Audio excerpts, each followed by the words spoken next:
Goeienaand en baie dankie dat jy ingeskakel het. Goeienaand. Politici besoek die kroe in Soweto en Pietermaritzburg waar tientalle mense die naweek gesterf het. Kinders meen Suid-Afrika het min geleer uit die Julie onluste verlede jaar. En Banyana seil met gemak tot in die Afrikaanse beker kwartfinale.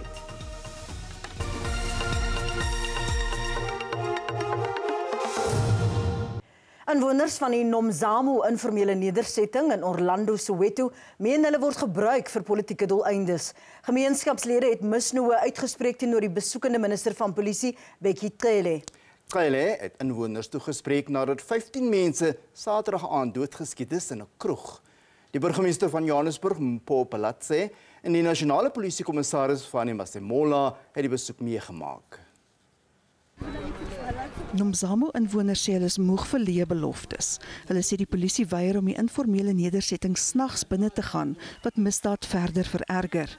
Cele sê 'n taktiese reaksiespan gaan ontplooi word in die gebied. 5 nuwe polisiewaans is ook afgelewer by die Orlando polisiekantoor. Die minister het verder uitgebrei oor die getuienis wat op die toneel versamel is. There were about plus 130 empty cartridges of AK-47.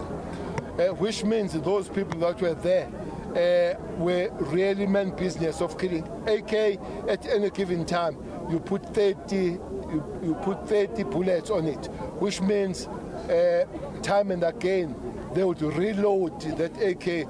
But again, the suspicion is that there were about 3 of those rifles that were among those 5 people that were identified there. Cele het beloof dat polisieering in informele nedersettings verskerp gaan word. Die Gautengse polisiekommissaris Elias Mawela het beloof dat misdaad-intelligensieagentskappe onverpoost werk. All our operations are intelligence-led. It doesn't mean that if they've missed that one, intelligence doesn't exist. It does exist, it does feed us with information.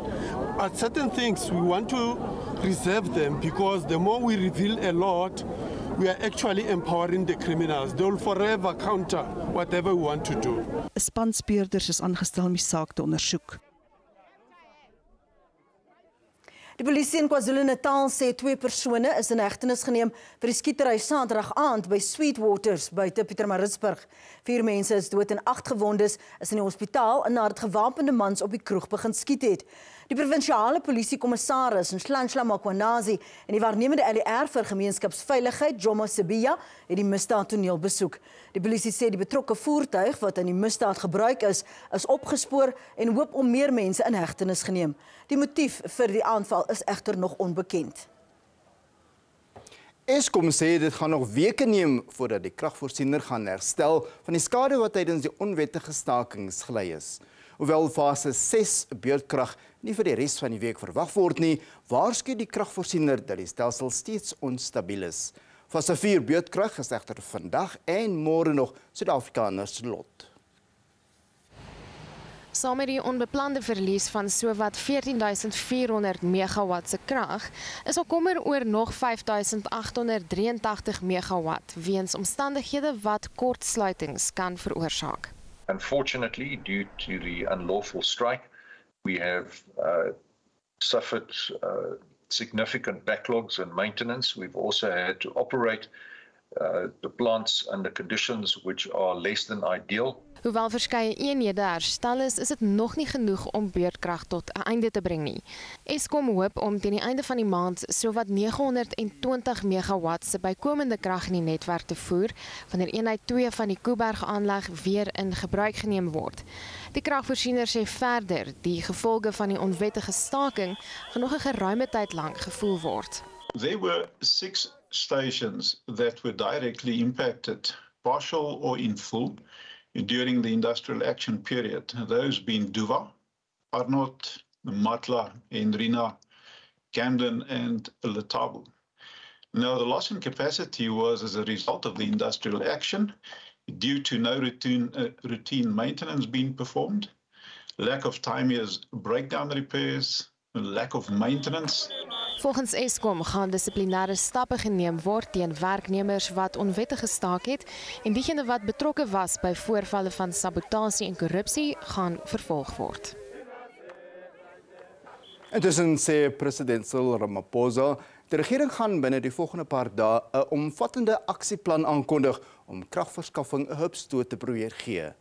Ramaphosa het in sy weeklikse nuusbrief die onbeskermde staking by Eskom die skuld gegee vir die fase 6 beurtkrag. Die president sê ander kragbronne word ook dringend tot die kwesbare kragnetwerk gevoeg. Die beleerde openbare beskermer, Busisiwe Mekwebane, se regsverteenwoordigers liewer sê sy neem weens grondwetlike skendings onder protes deel aan die parlementêre proses, waar volgens sy verwyder kan word. Advokaat Dalium Pofu, SC, voer aan 'n parlementêre komitee moet eers die gronde vir 'n staat van beskuldiging bepaal. Die ondersoek na Mekwebane se geskiktheid vir haar amp volg op 'n mosie wat die Demokratiese Alliansie 2 jaar gelede ter tafel gelê het. Mekwebane moet antwoord op 8 negatiewe uitsprake teen haar wat haar gedrag bevraagteken. Landelike munisipaliteite in KwaZulu-Natal wil hê die manier waarop die regering munisipaliteite befonds moet verander word. Die beroep word gesteun deur die Afrikaanse plaaslike regeringsvereniging of SALGA. Die munisipaliteite voer aan dat die huidige stelsel stedelike munisipaliteite bevoordeel, bykomend tot hulle stewige belastingsinkomste. Sodoende die landelike munisipaliteite nog belastingsinkomste, nog voldoende befondsing.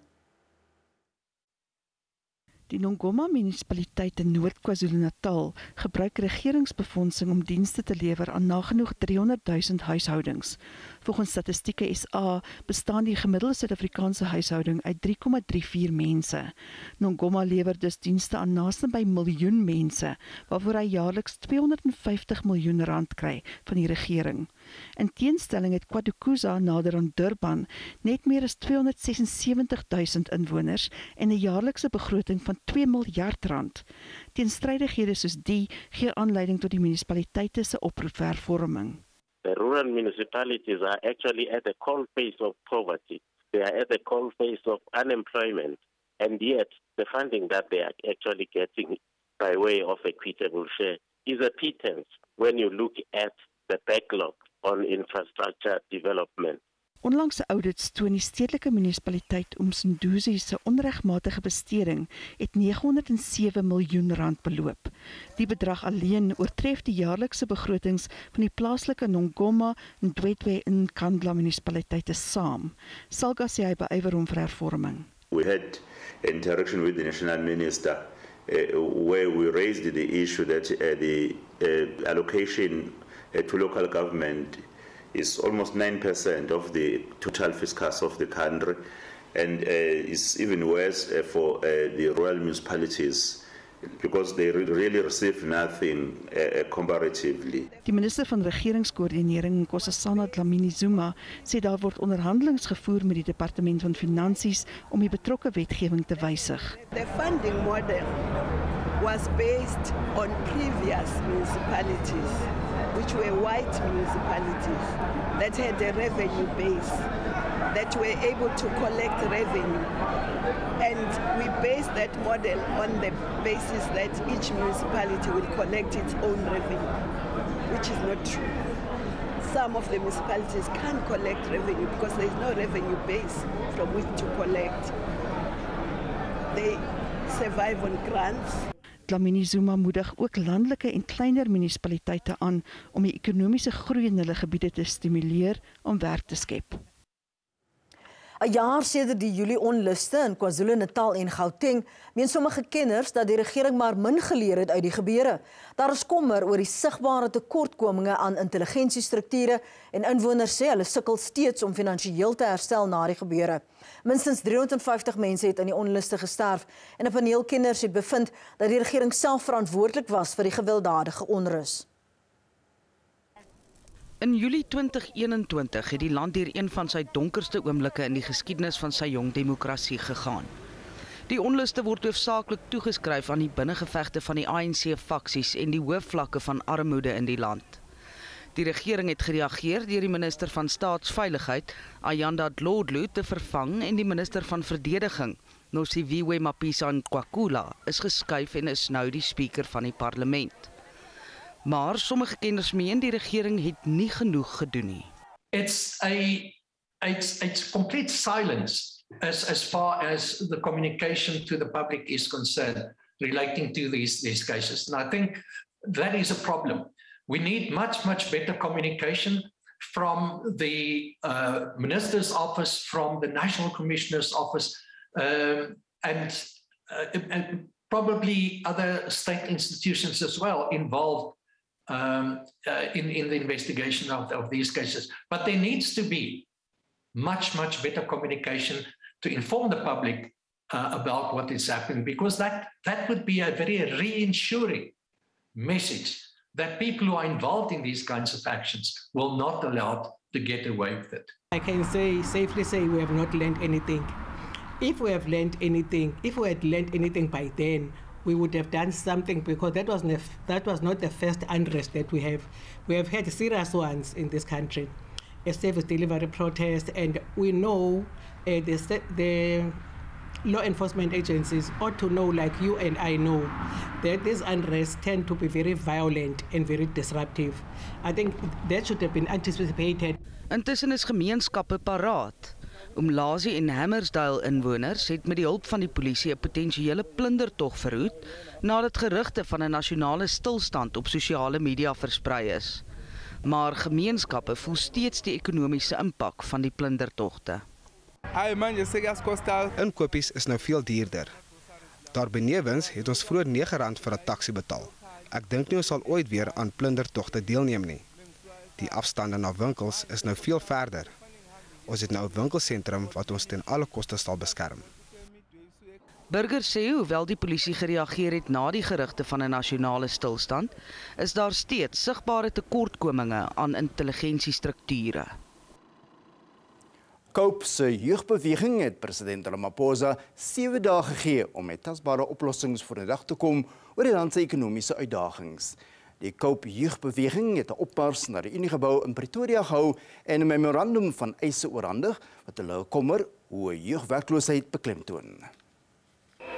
Die jong mense van Cope se lys van griewe sluit in hoë werkloosheid, stygende brandstofpryse en Eskom se voorslepende beerdkrag.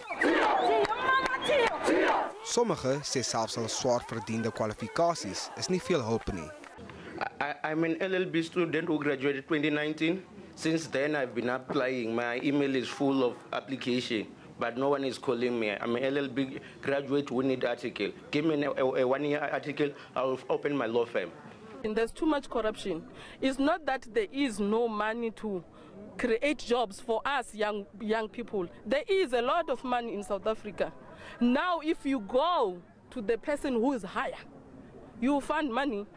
The load shedding, everything that is happening in South Africa, it doesn't affect people with money. We are struggling to get 6.5 for the light. Cope se jeugbeweging sê daar is min politieke wil om die kwessies wat die jeug raak op te los wat verdere probleme veroorsaak. The demands that we put on our memorandum, they are very easy. It's jobs for our youth, because 76% of our youth are not working. They wake up each and every day with empty stomachs. And if that is continuing like that, the way it is now, it means this country is going to a pandemic of unemployment. Die presidentsie het hulle griefskrif ontvang.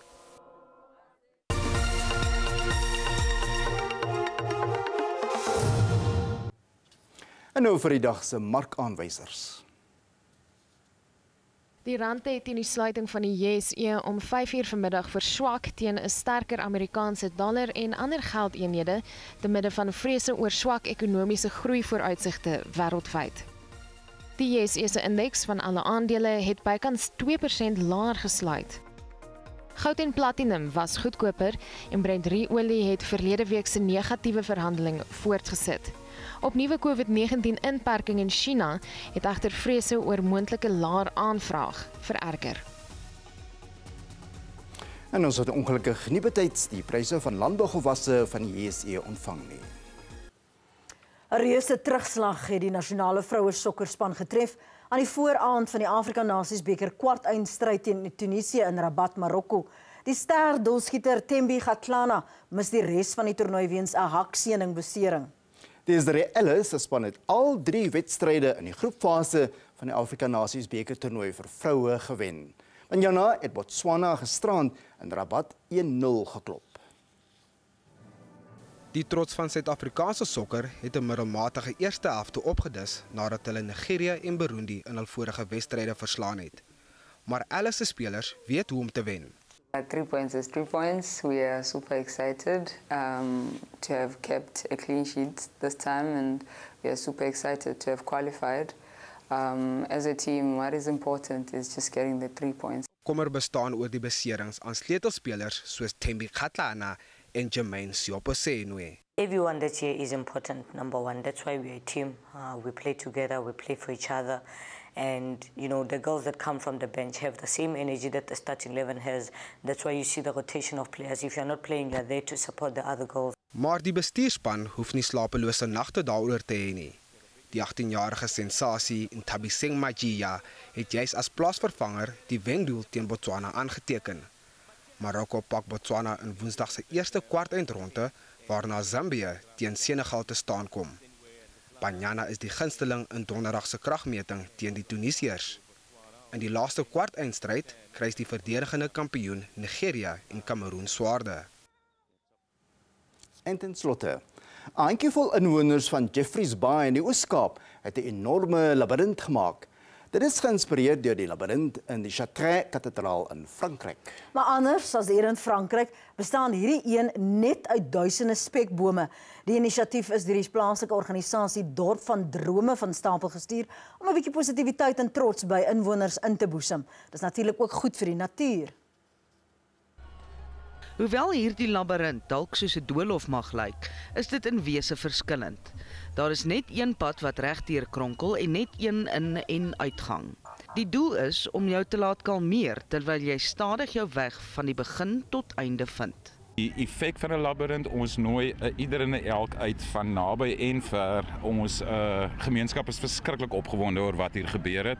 Dis 'n groepspoging, maar soos hulle sê, kom vind jouself in die labirint met die verskriklike besige pas en die demands van die huidige lewe, is die spekboom net die ding om te kom om net jouself te kom vind. Die projek bring ook hulde aan die 4 aardselemente: wind, water, grond en vuur. We all know about earth, the warming of the earth and climate change and so on, and I thought, you know what, we are part of these 4 elements, are part of the earth and of our surroundings and of our everyday life, and it will be a good thing to make people aware of you know, to look after the elements, the water and the air. Inwoners van Jeffreys Bay is opgewonde oor die projek. Die labirint is waar jy jouself kan afsonder, bietjie in gebed, bietjie ondersoek, selfondersoek doen.